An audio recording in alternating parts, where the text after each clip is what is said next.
Yes! Yes! Yes! The 4x4s, we just watched them. You had the men's and the women, and I'll speak briefly about the women because I really feel like it wasn't that exciting, in my opinion. But the women, you had the United States with the win, of course, new championship record, 3:16:62.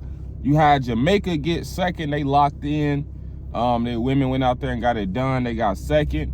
And then you had the Netherlands in third. You really just had Femke Bol. You usually have Leaky Claver, Femke Bol duo, but it seemed like this year Leaky Claver has really fallen off or really taken a huge step backwards. So she wasn't really a factor. But yeah, that's how that went. Lena Irby split like 48.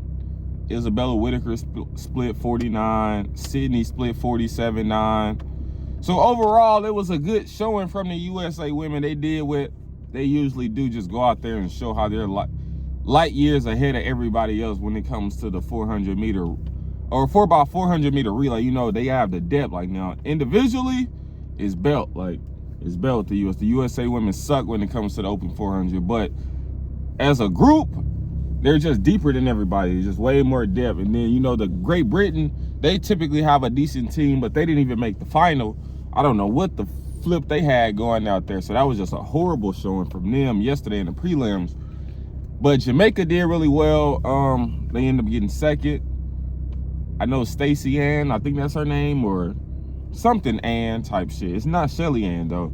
She ran like 49 in the heats for the 400. And then you had Nikisha Price. She ran like 49.9 or so in the 400 final. So them two, and then whoever else they had, they went out there and got the silver medal. But the men, this is what I've been waiting for. I've been calling it for the last 2 years. I have Botswana for the win.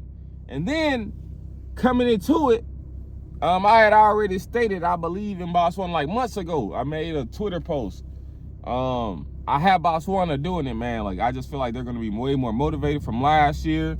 Seems like the US, I don't know what they got going, but I like Botswana.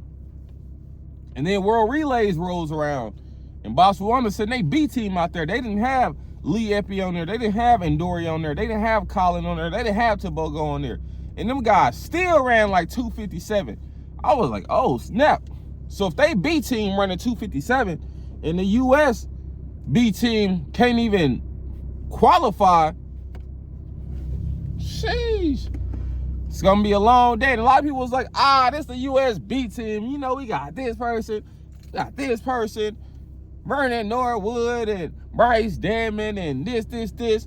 Man, none of that meant anything today. It didn't mean nothing. Botswana had 3 guys. Not time qualifiers, automatic qualifiers to the 400 meter final. And not just that, they had 2 guys on the 400 meter podium.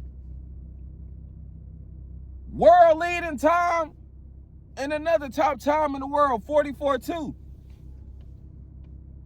So I knew what time it was. I knew Botswana was coming out here to apply major belt. That's just what it is.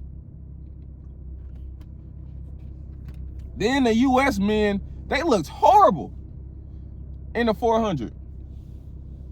Horrible. Sent 4 men. Only 1 made the final. And he was a time qualifier. He barely got in. So I knew that just off that alone, I got Botswana for the win. Not because they're better, but even though they are better. But because they believe that, oh, since we got 3 people in the final and 2 on the medal podium, we have to win. That's the whole thing with them. Like they feel like they have to win. So them coming in what they had last year, or with the motivation from last year to get it done, and then them feeling like, since we did so well in the 400 to the point where we have to win, this is damn near an unstoppable combo. This is really an unshakable combo. Oh, we have the drive to win and the will to win. and we have the pressure to win. And not just that, our neighboring country, South Africa, they're running well too. So we gonna feel like we really not alone out there. We putting on for the southern sector of Africa. So you know what they do? They went out there and they was running. It just randomly started raining super hard during the men's 4x4. They started running, but they were behind pretty much from the very first leg. So clearly they're being affected by the rain. See, the U.S. feel like, oh, we barely made it into the final. We really not supposed to be here because the only reason we in the final because we're the United States. That's the only reason. Because if that happened to any other country and the U.S. wasn't involved, their ass would have been done. They wouldn't have been put into the final. They wouldn't have to run off against Kenya. That wouldn't happen. So I just think it was a bunch of BS. So I'm very happy about this. I've been seeing this brewing for the last 2-3 years. And Botswana really had their mind set on the world record.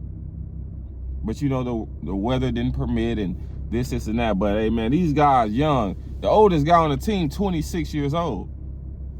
The oldest guy.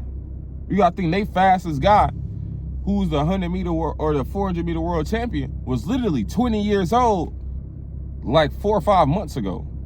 So bro just turned 21. And he already running 43.6 in the open.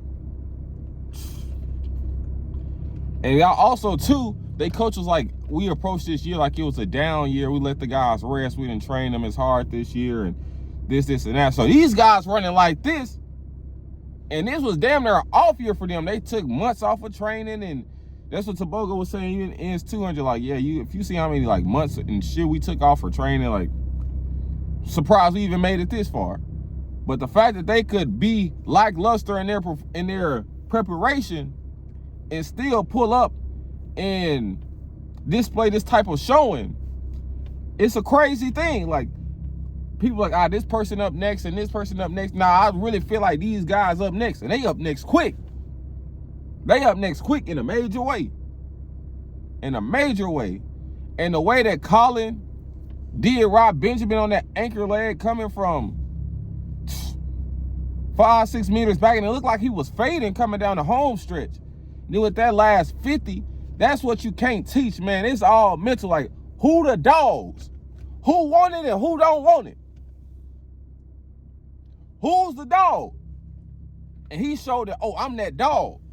You know, I don't give a damn if a Rob Benjamin is way up there. He's strong. He run the 400 hurdles. He embarrassed Rob Benjamin on that anchor leg. Embarrassed him. Zakiti Nene from South Africa. He embarrassed Rob Benjamin on that anchor leg. See, he didn't catch him. Well, I feel like South Africa got second. Well, that's what it looks like. But the fact that he came from the depths of hell and ran, bro, all the way down, man, it was a beautiful thing. I was very excited to see that. Very excited to see that. See Rob Benjamin get dealt with on that anchor leg. It was a wonderful feeling.